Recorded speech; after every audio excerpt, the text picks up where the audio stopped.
दोस्तों, आरक्षण और बाबा साहेब आम्बेडकर को लेकर गृह मंत्री अमित शाह का एक ऐसा बयान आया है जिसे सुनकर खुद आम्बेडकरवादियों के होश उड़ गए हैं। दोस्तों, अगर आपने अभी तक वीडियो को स्किप नहीं किया है तो थोड़ा रुकिए, क्योंकि आज का यह बयान सिर्फ राजनीतिक नहीं बल्कि देश के सबसे संवेदनशील मुद्दे पर एक बड़ा झटका है। आखिर अमित शाह ने ऐसा क्या कहा कि सोशल मीडिया पर तूफान आ गया, और क्यों आम्बेडकरवादी भी इस पर चुप हैं? वीडियो के अंत तक जरूर देखना, क्योंकि बीच में एक ऐसा खुलासा आने वाला है जो आपको सोचने पर मजबूर कर देगा। तो दोस्तों, अगर आप चैनल पर नए हो तो चैनल को अभी के अभी सब्सक्राइब करो और वीडियो को भी लाइक कर दो और वीडियो अपने दोस्तों के साथ शेयर कर दो। तो चलिए वीडियो शुरू करते हैं। दोस्तों, हाल ही में सीजेपी प्रोटेस्ट हुआ और शिक्षा मंत्री ने इस्तीफा भी दे दिया। ऐसे में सोशल मीडिया पर एक और आंदोलन की चर्चा शुरू है, जिसमें एक इंस्टाग्राम पर संगठन भी तैयार हुआ है जिसका नाम है आरक्षण हटाओ आंदोलन, जिस पर फिलहाल 50 लाख से ज्यादा लोग शामिल हैं। इस संगठन का उद्देश्य है कि भारत में से जातीय आरक्षण हटना चाहिए और सभी को समान अधिकार मिलने चाहिए। ऐसे में अमित शाह का एक बयान काफी तेजी से सोशल मीडिया पर वायरल हो रहा है, जिसमें उन्होंने कहा, जब तक भाजपा का एक भी सांसद संसद में है तब तक SC, ST और OBC के आरक्षण को कोई हाथ नहीं लगा सकता और न ही इसमें कोई कटौती होने दी जाएगी, क्योंकि नरेंद्र मोदी खुद इन आरक्षणों के सबसे बड़े समर्थक हैं। उन्होंने जोर देकर कहा कि भारतीय संविधान धर्म के आधार पर आरक्षण की अनुमति नहीं देता और यह असंवैधानिक है। इसलिए जब तक भाजपा का एक भी सदस्य दोनों सदनों में रहेगा, मुसलमानों या किसी भी समुदाय को धर्म के आधार पर आरक्षण नहीं दिया जाएगा, क्योंकि आरक्षण सिर्फ सामाजिक और शैक्षणिक पिछड़ेपन के आधार पर मिलता है, न कि धर्म के आधार पर। उन्होंने कांग्रेस पर आरोप लगाया कि कांग्रेस ने पहले भी धर्म आधारित आरक्षण देकर SC, ST, OBC के हक में कटौती की और अब भी 50% की सीमा बढ़ाकर मुसलमानों को आरक्षण देना चाहती है, जबकि भाजपा सरकार ने कभी आरक्षण को छुआ नहीं है और इसे पूरी तरह सुरक्षित रखने का संकल्प दोहराया है। अब सोचिए दोस्तों, एक तरफ आरक्षण हटाओ आंदोलन जोर पकड़ रहा है, 50 लाख से ज्यादा लोग इंस्टाग्राम पर जुड़ चुके हैं, और दूसरी तरफ गृह मंत्री साफ कह रहे हैं कि SC, ST, OBC का आरक्षण तब तक नहीं हटेगा जब तक भाजपा का एक भी सांसद है।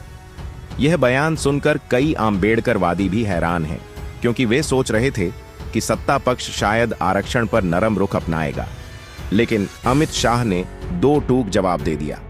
दोस्तों, बाबा साहेब आम्बेडकर जी ने आरक्षण इसलिए दिया क्योंकि भारत में जातीय भेदभाव अभी भी है। अगर भारत से जातीय भेदभाव खत्म होता है तो अपने आप आरक्षण हट जाएगा, मगर लोगों को आरक्षण तो हटाना है, मगर जातिगत भेदभाव नहीं हटाना।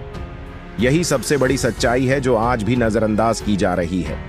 आरक्षण हटाओ आंदोलन वाले कहते हैं समानता चाहिए, लेकिन क्या वे गांवों में, शादियों में, मंदिरों में, नौकरियों में होने वाले जातिगत भेदभाव को भी खत्म करने के लिए उतने ही जोर से आवाज उठाते हैं? अगर भेदभाव खत्म हो जाए तो आरक्षण की जरूरत अपने आप खत्म हो जाएगी।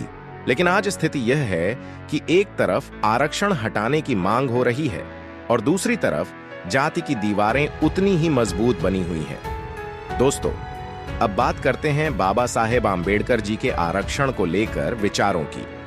बाबा साहेब ने संविधान सभा में साफ कहा था कि आरक्षण एक अस्थायी व्यवस्था है। उन्होंने खुद लिखा था कि आरक्षण सिर्फ तब तक रहना चाहिए जब तक समाज में असमानता बनी हुई है। उन्होंने जाति व्यवस्था को जड़ से मिटाने की बात कही थी। बाबा साहेब आम्बेडकर जी का मानना था कि सिर्फ आरक्षण से काम नहीं चलेगा, बल्कि शिक्षा, आर्थिक सशक्तिकरण और सामाजिक बदलाव जरूरी है। उन्होंने कहा था कि अगर ऊंची जातियों वाले लोग सच में समानता चाहते हैं तो उन्हें पहले अपने घरों से जातिवाद खत्म करना होगा।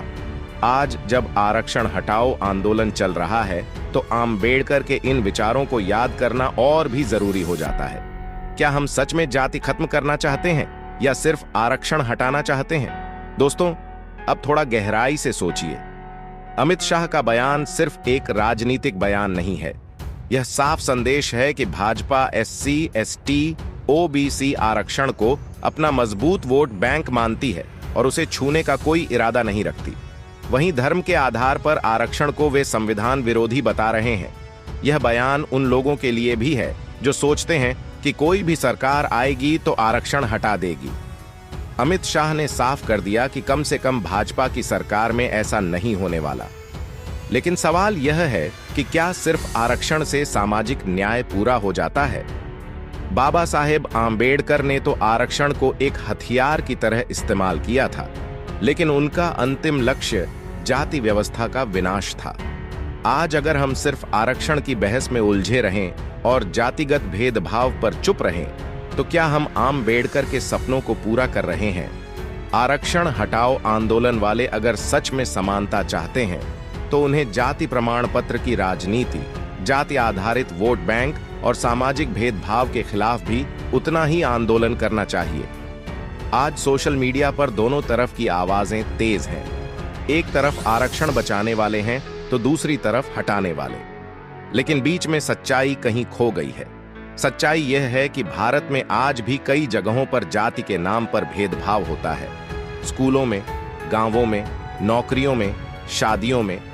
जब तक यह भेदभाव खत्म नहीं होता, आरक्षण की बहस जारी रहेगी। अमित शाह का बयान इस बहस को और तेज कर गया है। दोस्तों, अब आप खुद सोचिए, क्या आरक्षण हटाना आसान है?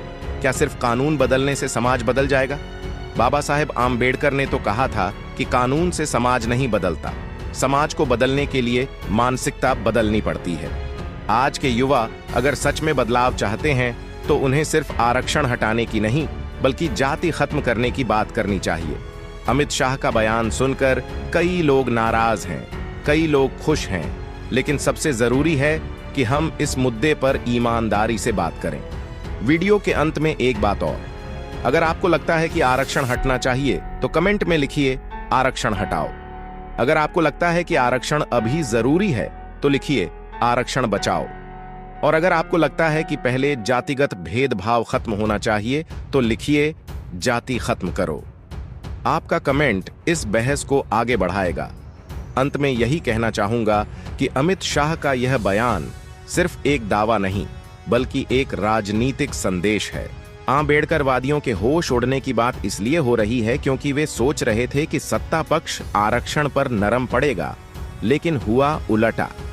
अब देखना यह है कि आरक्षण हटाओ आंदोलन आगे कितना बढ़ता है और राजनीति इस पर क्या रुख अपनाती है।